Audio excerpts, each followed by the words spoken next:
What's going on, guys? Welcome back to Al.S Gaming. Today we'll be looking at Zargabaath, or Zargabaath as everyone has been calling him.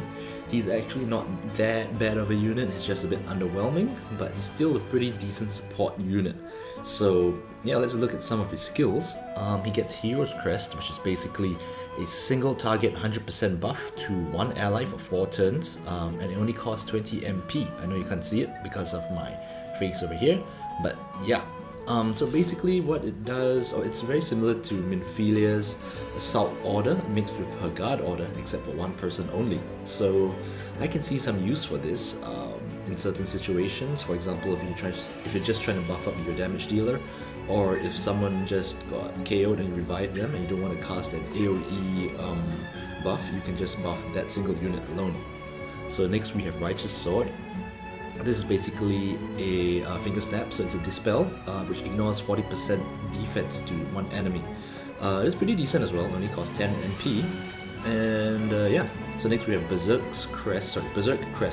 So it inflicts Berserk, it's a skill that no one really uses. Basically what it does is buffs up your attack by 150%, but you can only auto attack, so that's not my kind of skill. Sacred Strike, we have, basically it does light physical damage 1.5 times, ignoring 50% defense to one enemy, as well as decreasing 50% light resist to one enemy for 3 turns. So I would say you could use this in conjunction with Divine Ruination. You cast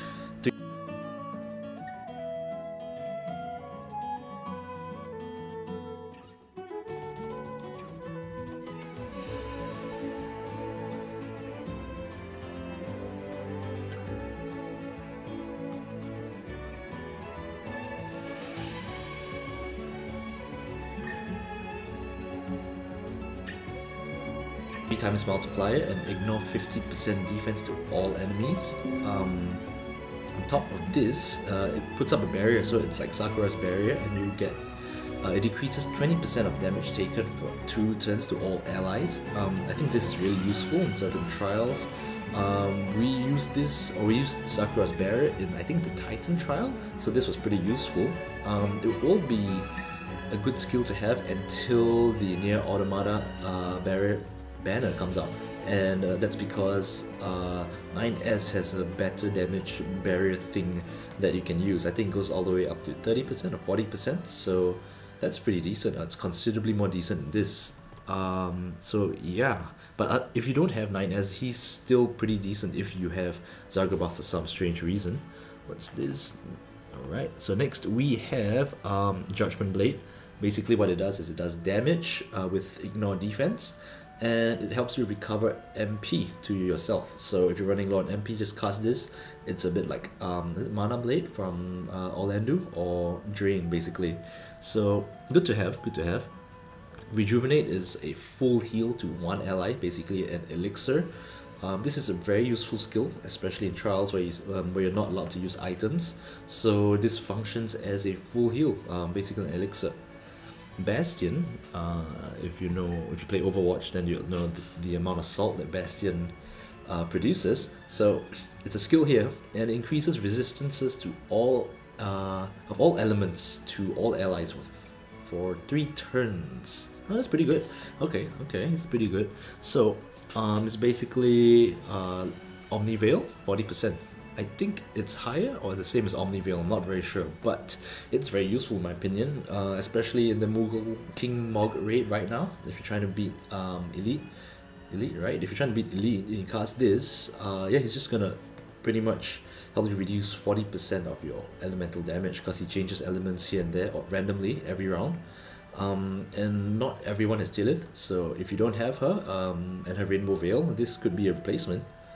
Next is Arcadian Light. So increase as a team buff, I guess, 60% to all allies for 3 turns, and increase resistance to blind, paralyzed, confused, and disease for 3 turns, 100%. So it's a pretty decent buff. It's higher, it's like emboldened but stronger, and with ailments resistance. So that's pretty decent. Next we look at his traits. He has increased spirit 30% with a helm, increased defense 30% with light armor, and increase 30% defense with heavy armor. So basically equip him with armor, which if I'm not wrong is the only thing he can wear, then he gets defense plus 30%. Give him a helmet, spirit plus 30%. So his innate defenses can easily go all the way up to 400, which in my opinion is really high. Yeah, medicine law, if you have Elias, it's very similar. You just increase the potency of healing items times 2.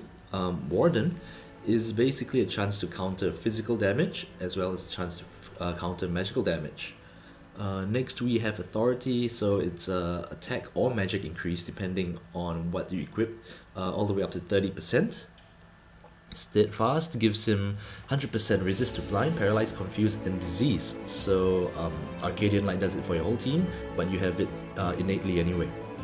Low HP power up, your defense increases by 80% when you're below 35% HP, and it also increases your attack by 80%. So in a really clutch moment, he could be quite useful.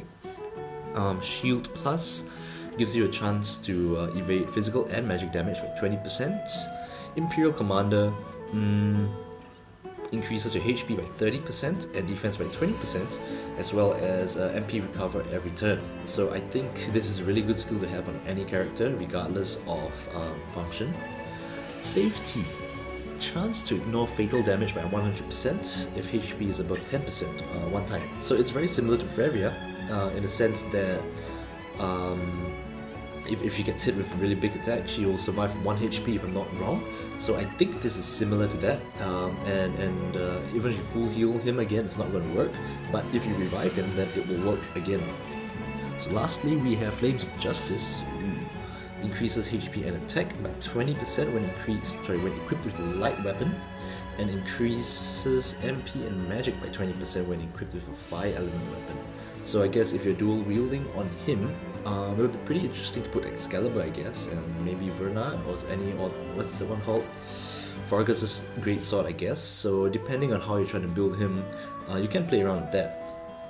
Lastly, his Limit Burst is a magic damage attack, and ignores spirit 50% to all enemies, as well as a barrier to your whole team for 20%, all the way up to 30%, which is decent. Sometimes you're running out of mana, MP, and you don't want to use it. You can just cast this instead. So, Trust Mastery, where is it? Let's see if we can find it. Trust Judge Helm, alright. So we have Judge Helm.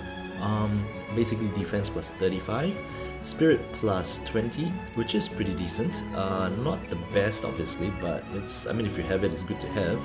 And increase your resistances to all elements except for darkness by 15%. So in certain trials that deal with a lot of elements, such maybe even the Esper trials, current King Morgrave, if you have this, it's pretty decent, but it's not something I would recommend going all out to get first. It's not top priority, I guess. If you have luxury, if you're a whale, you have a lot of Mughals around, or you really TMR farm a lot, then I guess you could go for this, but it's not something I would put on a priority list. So, tell you what, let's do this. Let's turn this off. And so basically, the thing is, I actually have Zargabaath, whatever. I have him in game, and yeah, let's try and equip him with some stuff, and yeah, we'll see if he can pretty much solo the elite moat. Is it called moat? Hane's Mines, right? Elite Hane's Mines. So as you can see here, he's got nothing on him, but it's fully leveled up. I'm just gonna throw on the best equipment I can find. Let's put on Genji Glove. Let's put on Ifrit's Claw. The good thing is that he can wear Dark Helm, which is decent. And what should I put on? Demon's Mail, I guess. Let's throw on Genji Blade and Excalibur. So he's pretty decent already. Ability 1, nah. Let's go with attack plus 30%. Let's go with, I think I have a quick assault somewhere, or large sword mastery, I guess. Let's go with blade mastery and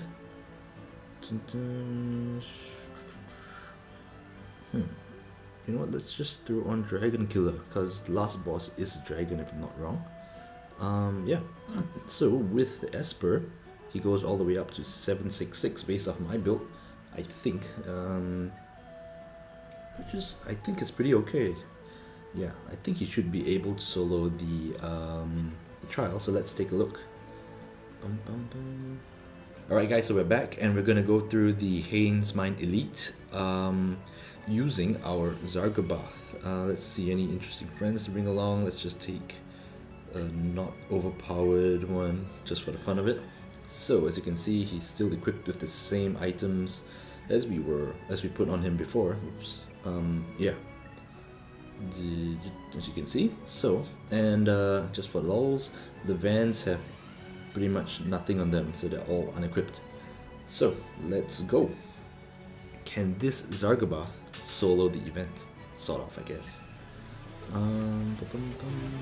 Right, just to be safe, let's just use same attack all over. I'm just gonna auto attack and press repeat.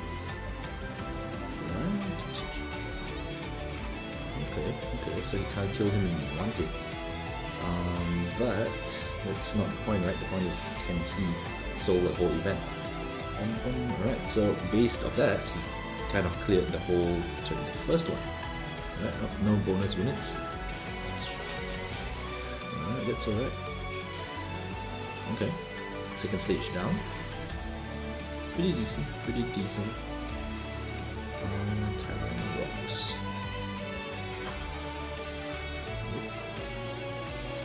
Alright, third one down. And we've only lost one van, I guess, which is pretty decent.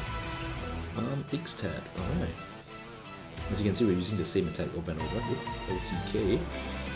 And lastly, we have a dragon. So that's why we equipped Dragon Killer on him, because the last boss is a dragon. So yeah, let's just press this. I think he will kill my whole team except for Zargabaath, and then I'll just repeat the same thing and should be able to win this. Oh, running out of space, let's finish this. Alright, last attack. Done. Easy. So as you can see, he's not that bad of a unit, given that he's a support unit. He's pretty much, if you buff him up correctly, or if you have overpowered items or the right TMRs, he can be pretty decent, given that we pretty much soloed the whole event on Elite using him. So yeah, hope you guys enjoyed this video, and yeah, just remember Zargabaath isn't that bad of a unit. So I guess I'll see you guys in the next video. Let me know if you enjoyed content like this. If you did, leave a thumbs up, as well as subscribe. So yeah, see you guys in the next video.